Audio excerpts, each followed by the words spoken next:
যেখানে আমার বাচ্চার প্রতি ভালোবাসা নেই, স্নেহ নেই, তাদের সাথে আমারও কোনো সম্পর্ক নেই, হোক সেটা দাদার বাড়ি কিংবা নানার বাড়ি।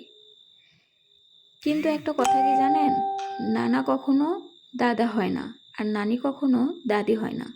নানা নানির ভালোবাসা আসে অন্তর থেকে, আর দাদা দাদির ভালোবাসা আসে বাপের অবস্থান থেকে।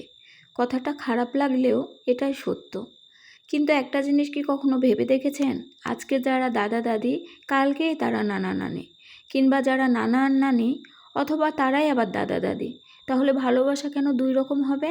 এটা আসলে ভালোবাসা দুই রকম হয়নি, আমাদের দুইটা চোখ দুই রকম, একজনের প্রতি একরকম আর একজনের প্রতি আর এক রকম। আমরা যারা মেয়ের সন্তানকে কলিজার থেকেও বেশি ভালোবাসি, তারা ছেলের সন্তানের ক্ষেত্রে কেন পারি না? কারণ আমাদের মন মানসিকতা এটাই ওই রকম। কিন্তু কি ভেবে দেখেছেন যে ছেলের সন্তানেরা বড় হলেই কিন্তু সবসময় দাদা দাদির পাশে থাকে, আর যারা নানা বা নানি মেয়ের ছেলে মেয়ে নিয়ে পাগলামো শুরু করেন, মেয়েরা যদি দেশের বাইরে থাকে কিংবা তাদের শ্বশুর বাড়ি থাকে, নানা নানির খোঁজ নিতে বছরে একবারই আসবে।